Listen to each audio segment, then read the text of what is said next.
So we're going to have some more practice here using the limit definition to calculate the definite integrals. So we're looking at problem number 4. So we integrate from -2 to 3 of x dx. So it's just a linear function. So remember, the area, the integral, is equal to the summation from n equals 1 to, I guess we'll remember, n equals, I equals 1 to n. That's what we'll do. I equals 1 to n. And we take the limit of that as n goes to infinity. Or actually, as n goes to infinity. And you do f of x sub I times dx. So this is the value of the function at some increment. And dx, actually I think it's delta x, isn't it? Dx, delta x. Delta x sub I. Okay, so delta x sub I is equal to the difference in the two limits. So it's b minus a over n. So in our particular case, it's 3 minus a negative 2 divided by n, or 5 over n. So if n is 5, then you have increments from negative 2, negative 1, 0, 1, 2. Okay, so that's basically the width of the rectangle. Now f of x sub I, you start with the left limit, which is that, and then we're going to, actually that's not correct. What we're going to do is, you can do x sub I. It's going to be equal to 3 plus I times n. So if you have I equals 5, then you would have, and n goes from 0, actually goes from 1 to 5. So the first value would be 4, actually it's from negative 3. So you start out with n equals 1, so, n equals, that's not correct either. Okay, I'm trying to do this from memory. So it's just basically I times delta x, so it's 5 over n.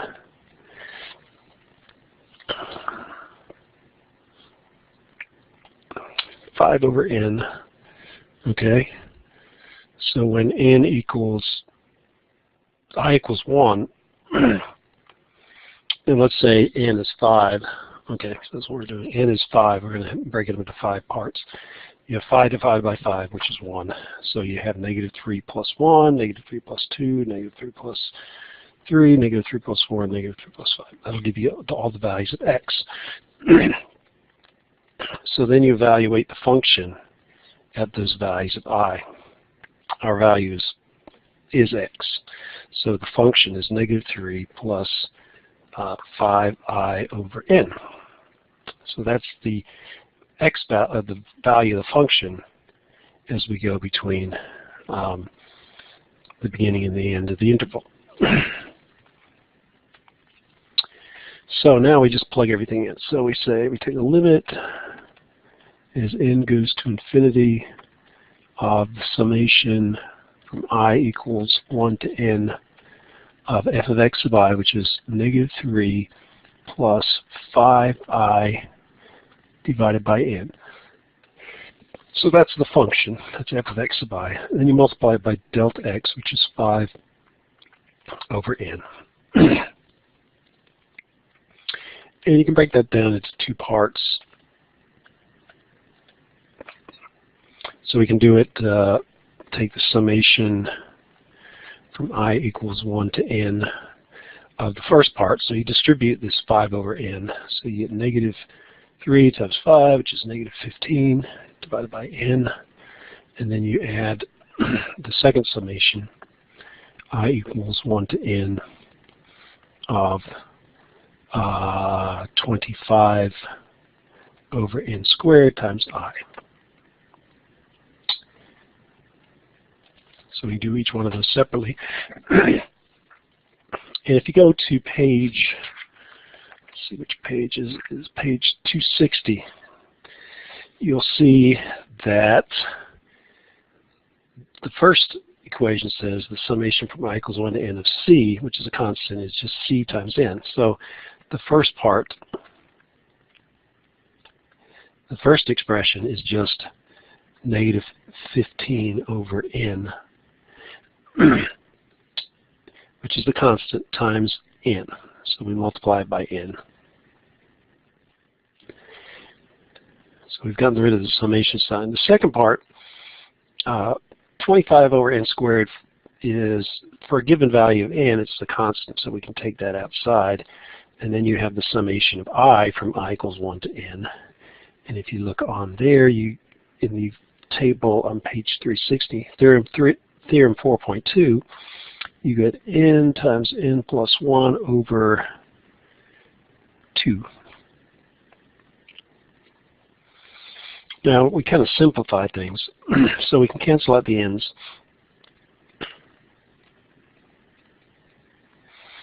So we'll get negative 15.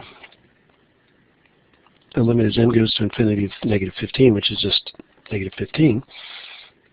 And the second part, we have 25. And so you got two parts. You've got n times n, which is n squared.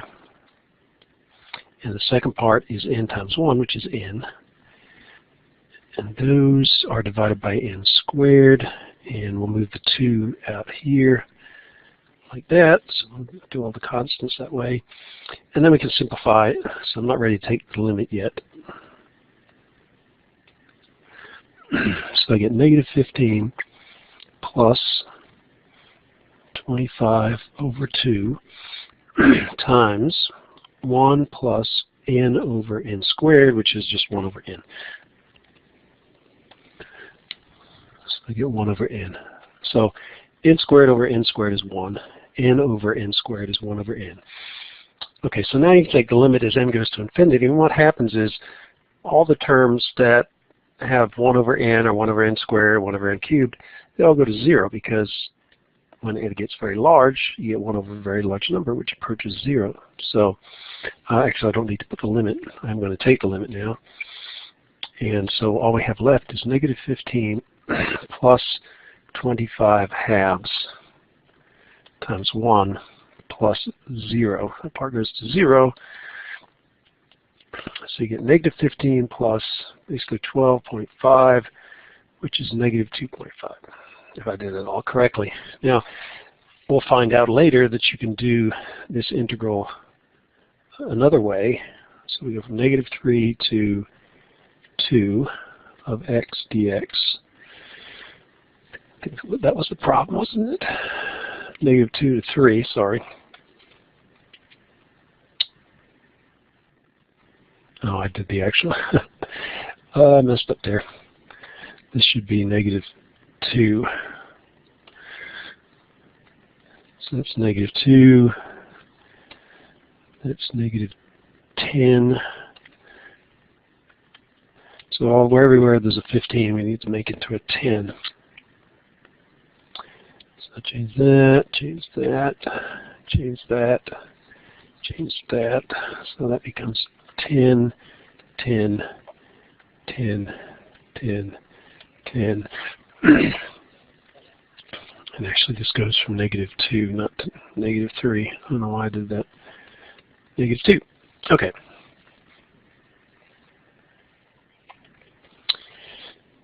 So that's actually plus 2.5. Okay, now I'm going to do the actual integral. So another way we'll find out later, going from negative 2 to positive 3, this is the fundamental theorem of calculus. You take the integral of that, you get x squared over 2.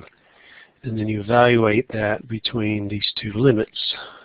What that means is we stick in 3 and we stick in negative 2, but we subtract one from the other. So that's 9 halves minus, that's 4 divided by 2. So how many halves is that? That's 4 halves. And you get 5 halves, which is 2.5. So you get the same number, 2.5. So that works. So that means I did it correctly. So sorry about the, actually it needs to be changed to -2 there as well. I got the wrong limit.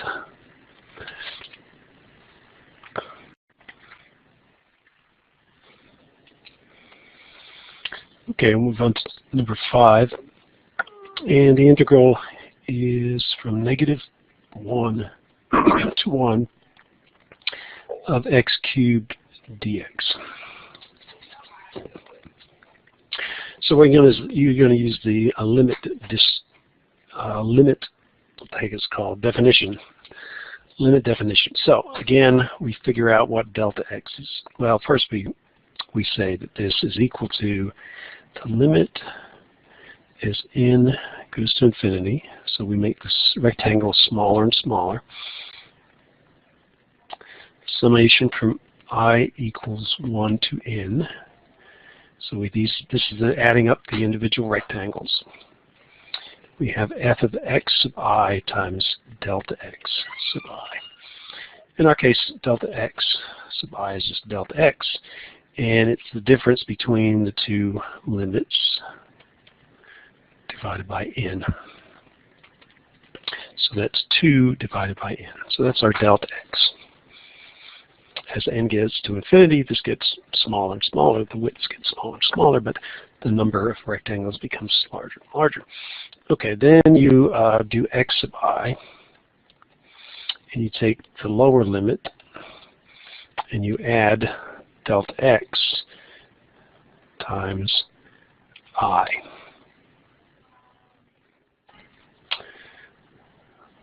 Okay, and then we do f of x sub I. So we plug that into the function. So we have -1 plus 2I over n quantity cubed. So what does, we have to multiply this thing out and get all the terms. So let's see, how do we want to do that?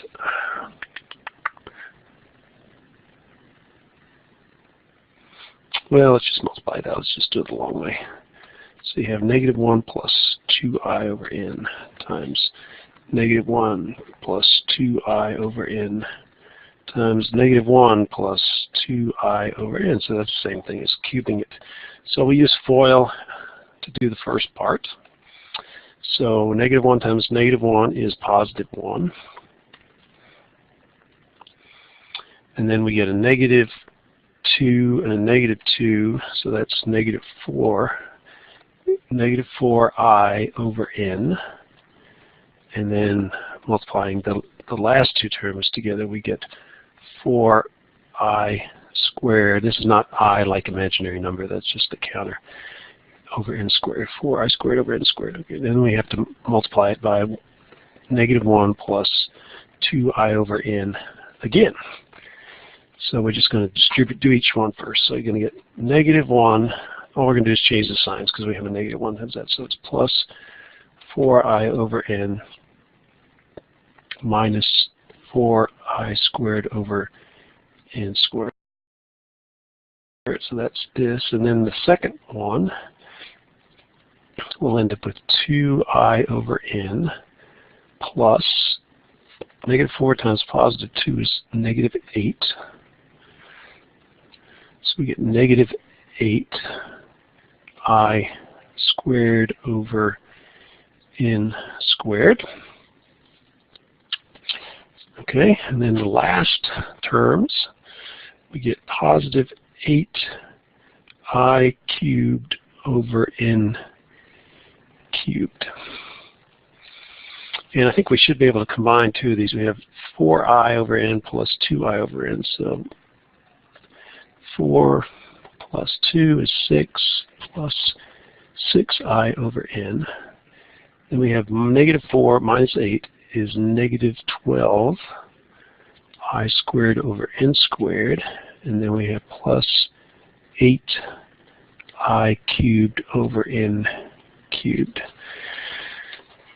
So that's f of x sub I.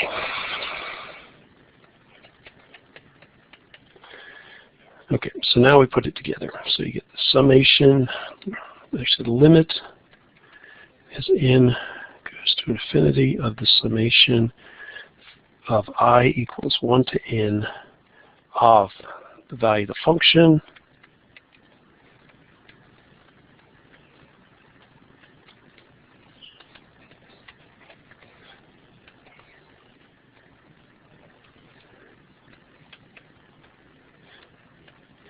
and then you multiply that by delta x, which is 2 over n.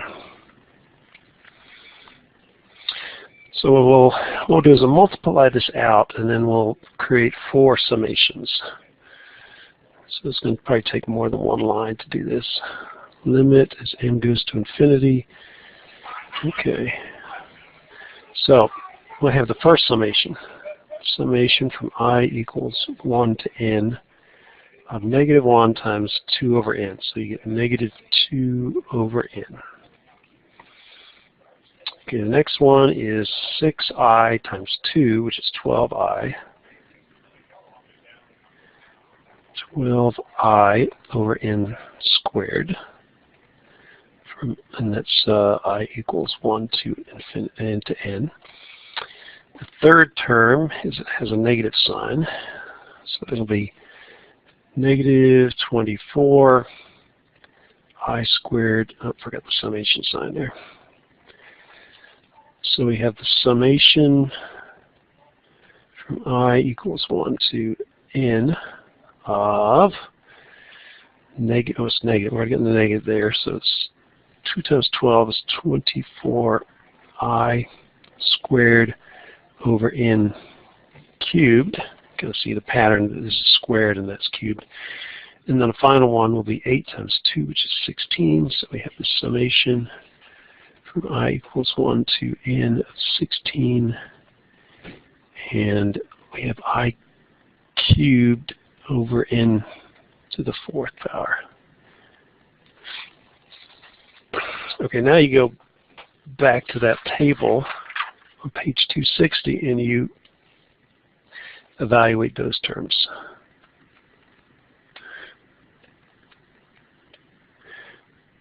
Okay, so the first one is going to be basically negative 2 over n times n. So we'll get negative 2 divided by n times n. The second one is 12 over n squared. The summation of I from I equals 1 to n is n times n plus 1 divided by 2. That's equation 2 in theorem 4.2. Then we have minus 24 over n cubed. The summation of I squared is n times n plus 1 times 2n plus 1, all divided by 6. So that's the third term. And the fourth term will be 8 or 16 over n to the 4th. And the summation of I cubed is n squared times n plus 1 squared all over 4. Now here's the trick, is if you go back to the previous problem, all the higher order terms, which were the ones where you had, it would simplify down to 1 over n or 1 over n squared, go to 0. So what we can do is we can just look at the terms that are what we would call the highest order terms. Okay, this one we can simplify, so you get negative 2. Here you'd have n times n, which is n squared, and you'd have n times 1, which would be n. So the n term is a higher order, lower order term. So the initial one, n times n, would give you n squared. That would cancel out with n squared in the denominator. So this cancel out. Well, let me do it. I'll do it all out just so you see what's going on here. So you'd have 12 over n squared. Now, then I'll explain how it works. Then you get n squared plus n over 2 minus 24 over n cubed. And when you multiply this thing out, you'll get, what will you get? Well, let's do it separately over here. So you'll get n times, then use FOIL, you get 2n squared plus 3n plus 1. N times 2n is 2n squared. You get 1 times 2n, which is 2n, and 1 times n, which is 1n. You add them to get 3n. And then you get all that stuff divided by 6. Okay. So what we'll get, and then multiply by n. So you get 2n squared, actually 2n cubed. 2n cubed plus 3n squared plus n, all divided by 6. The third term is, actually that's the third term. The fourth term is this. So what happens here? Well, let's multiply, let's do it on the side again. So you'll get n squared times this multiplied out, which is n squared plus 2n plus 1. Okay, so if you now multiply that out, you will get n squared times n squared is n to the fourth plus 2n cubed plus n squared. Okay, now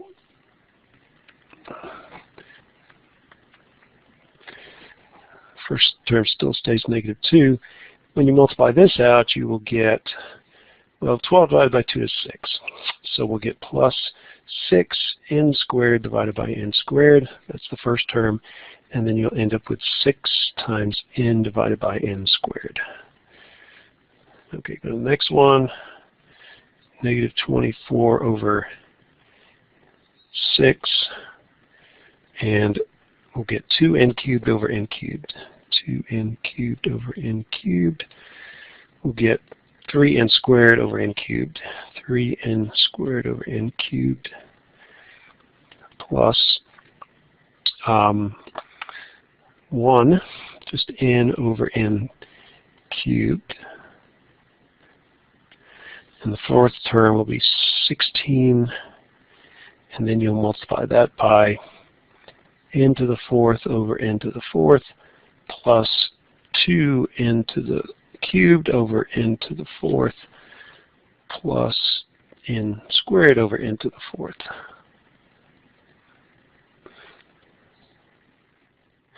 Okay, I need another bracket there. Okay, one more thing. Now we'll simplify it. So we'll do some canceling out wherever we can. Cancel out common terms.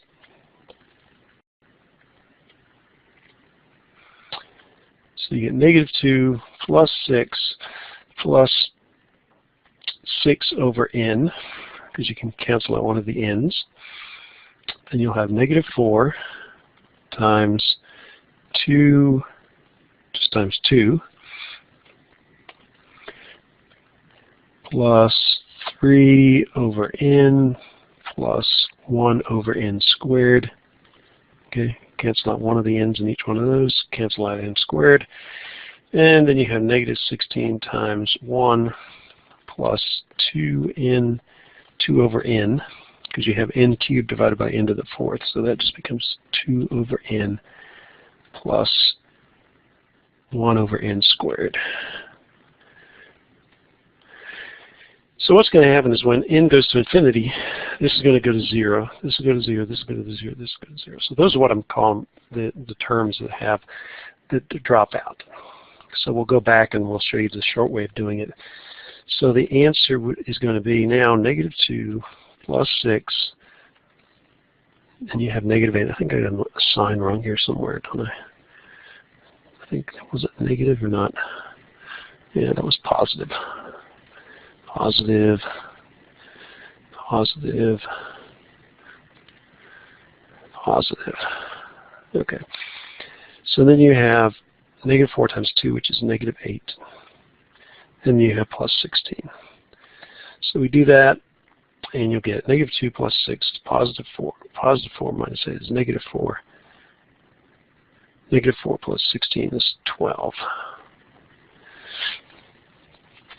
Is that right? 8, 14, 12. Okay. So hopefully I did that all right. So we'll check that doing the integration, but just right now I'm going to go back to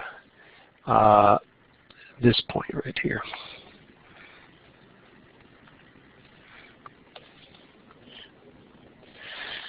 So what you can do is at this point you could say, oh, all the higher order terms are going to go to 0, so all I'm going to worry about is the other terms. So this, you get negative 2, and then you'll get n squared to n squared divided by n squared, so you get 12 divided by 2.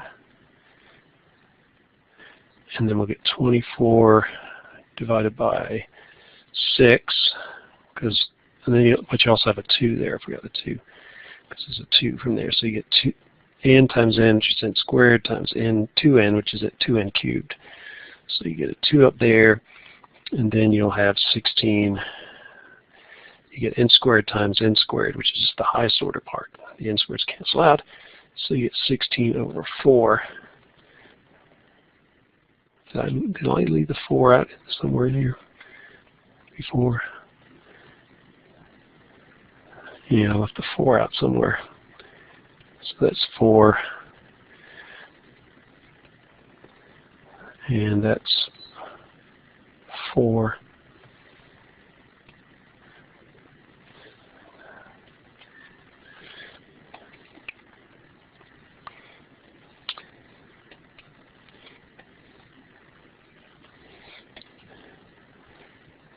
So I actually get 0.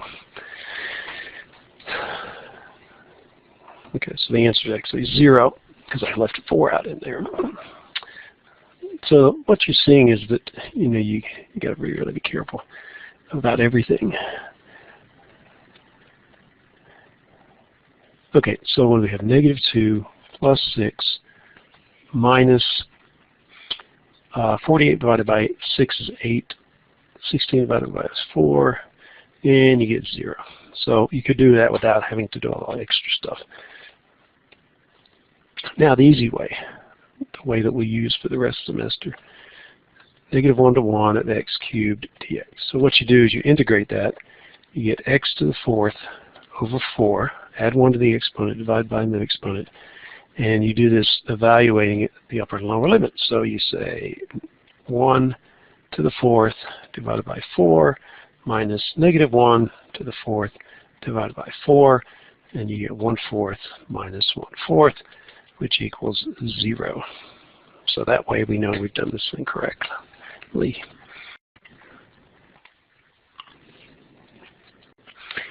Okay, this is number 6, and hopefully I can do this without making a mistake somewhere. This is kind of in between levels of difficulty that we've had.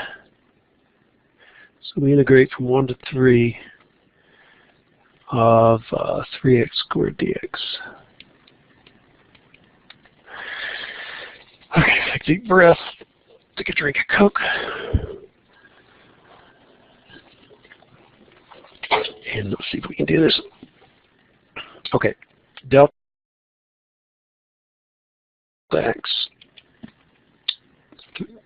3 minus 1 divided by n. So that's 2 over n.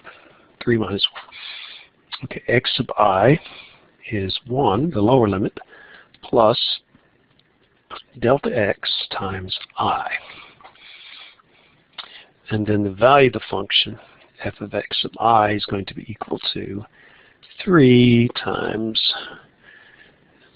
x, which is 1 plus 2I over n, quantity squared.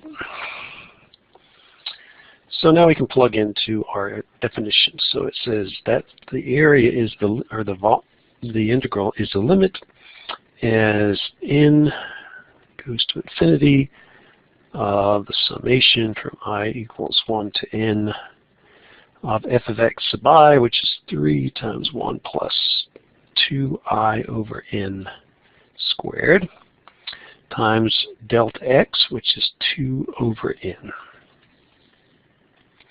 So now we have to multiply everything out. One thing we could do is first thing we could do is we can move the 6 to 3 times 2 outside, so we don't at least simplify it somewhat. So we take 6, which is from 3 times 2, and so it's 6 times the limit as n goes to infinity of the summation from I equals 1 to n. And if we multiply out the term in the parentheses, you get 1. 1 times 1 is 1. Then you get 2i over n times 1, which is 2i over n. Multiply it by 2 because you've got the inner and the outer, so that becomes 4i over n. And then you have the last term, which is going to be 4. 2 times 2 is 4. I times I is I squared. N times n is n squared. So that's the function minus that constant that I moved out front, times 2 over n. Okay, so we have 6 times the limit as n goes to infinity of the summation from I equals 1 to n of, and let's go ahead and just break it up. So you got 1 times 2 over n, so 2 over n.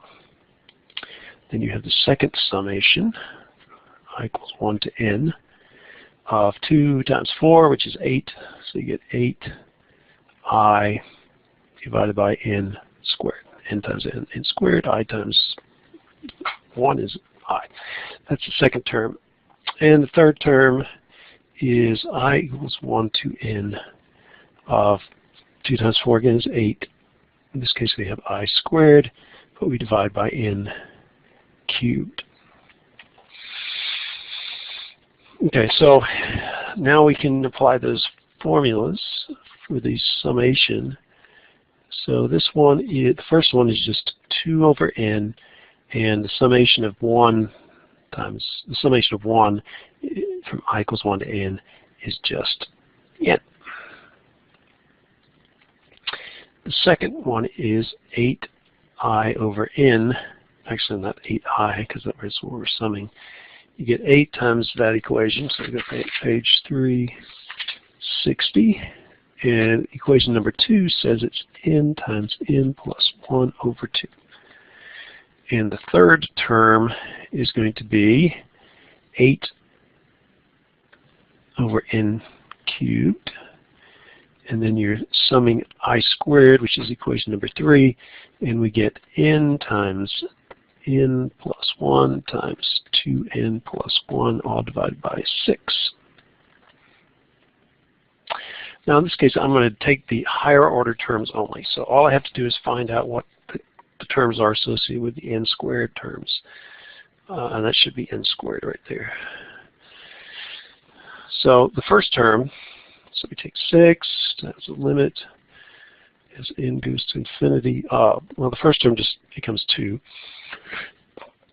The second term is 8 divided by 2. Because you'll have 8 divided by 2, you'll get n squared divided by n squared will be 1. The remaining term, n divided by n squared, goes to 0 when you take the limit. So I'm just going to leave that out. What I'm going to do is say add some other terms here, which are the terms that go to 0.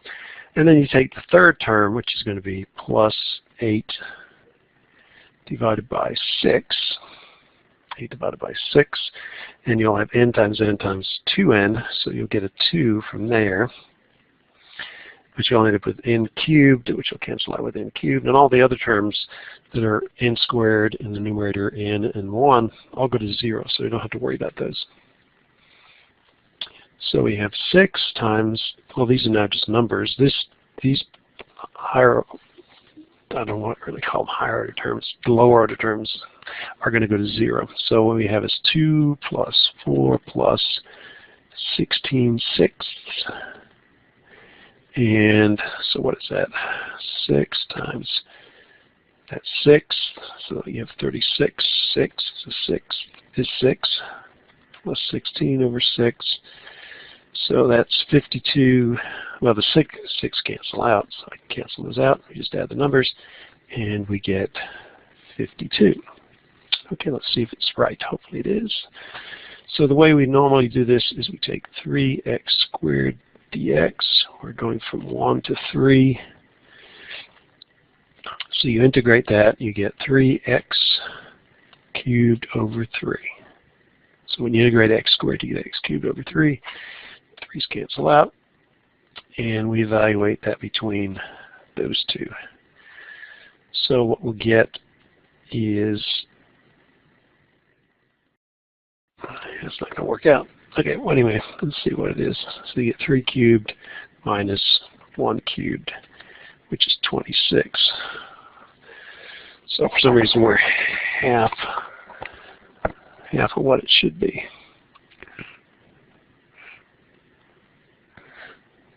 So what did I do wrong? Well, let's go back and figure this out. So I think if that's right, let me make sure I did that right. 3x, is that the right equation first?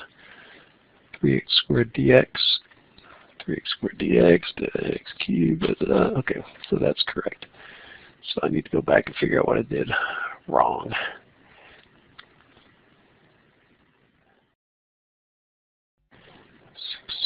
Okay, that worked out right. Oh, I put 2 back in here. So, well, what I'll do is I'll put 2 in here, and I'll just make this 3 instead. That way I won't have to rewrite so much. So that becomes 3, 3, 3, 3.